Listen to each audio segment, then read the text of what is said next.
Would my friend yield for 30 seconds? I thank the gentleman. We'll have another round. You can pick up on that line of questioning then, because we all have questions to Thank you. ask. And I'm going to start with this one. Director Vought, good to see you again. We worked on many occasions together. This is an appropriations hearing, and appropriations is driven by what we call top-line numbers, 302As and then 302Bs that flow down to the various subcommittees. But it begins with a budget. Where's the budget?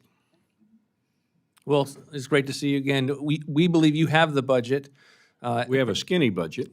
You have the skinny budget, the discretionary budget in full, allows you to get the appropriations process moving forward. Our approach with regard to the rest of what you would see in a full year comprehensive budget is that we've been focused on reconciliation. And so every aspect of what we've been trying to do has been to further that bill, to get it to the president's desk, and then we will come along afterwards with any supplementary information, proposals, deficit pictures.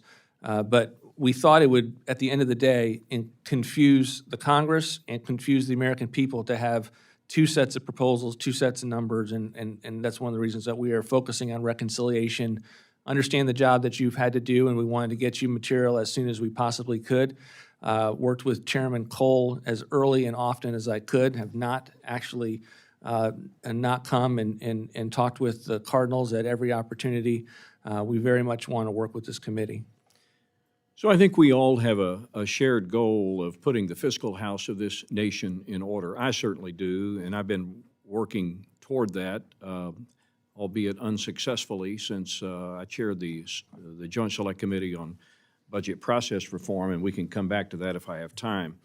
But the total outlays of the federal government in general, for those that are watching this hearing, that are going to read excerpts from this hearing, what are the total outlays of this nation? From $7 trillion around. Around $7 trillion, and we're going to receive income in various forms to the amount of about what? $5 trillion. About $5 trillion. A little less than 7, a little less than 5, maybe thereabouts when we look at the 25 numbers. But the last set of numbers we have is, I think, in 2024. Of that $7 trillion in outlays, how much of that is actually under the purview of this committee? About a third. About a third. So we're looking at about a 30 to 33, 34, 35% slice of that federal. But the rest of it is what we call mandatory spending. Is that right? Correct. And how is mandatory spending broken down? Mandatory spending is broken down on all of the programs that are set in law. And so, you know, they are not, with very few exceptions that go through your committee, like food stamps or Medicaid, that are considered appropriated entitlements. The authorizers set the law, and the people who are benefiting from those laws can come to the federal agencies and receive their benefits. So only Congress can really change that through its lawmaking process. Correct. Is that correct? And of that roughly $5 trillion of mandatory spending, thereabouts, how much of that is the net interest on the debt? Net interest on the debt is about $1 trillion now. It's exceeded defense. When we left office, unfortunately, it was only $300 billion, still far too high. But in the last 4 years, we've gone from about $350 billion in annual net interest, and now we're upwards of $1 trillion. And it's because we have a debt of about $37-ish trillion, right?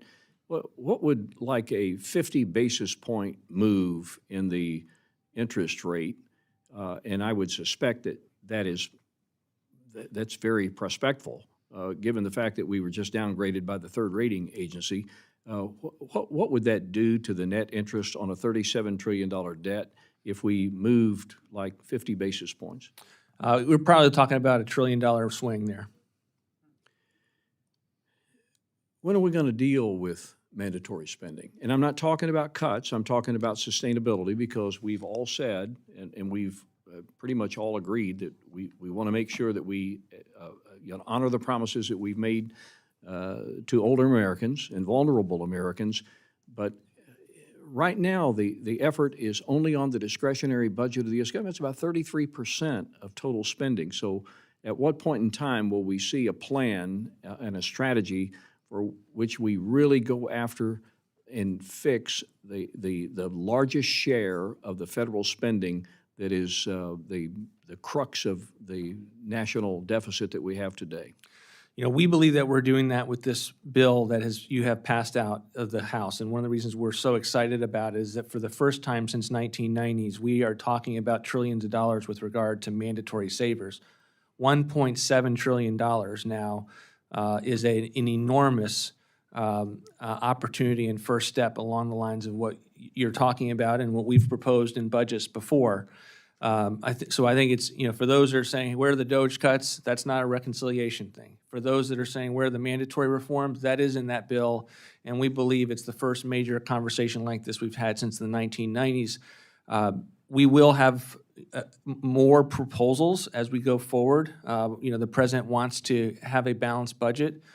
3 out of our 4 budgets in the first term were aimed at budget, had that as a goal, and we had large mandatory savers in those budgets that were consistent with the president's promises to protect Social Security and Medicare, and we will continue to have reforms along those lines. Thank you very much.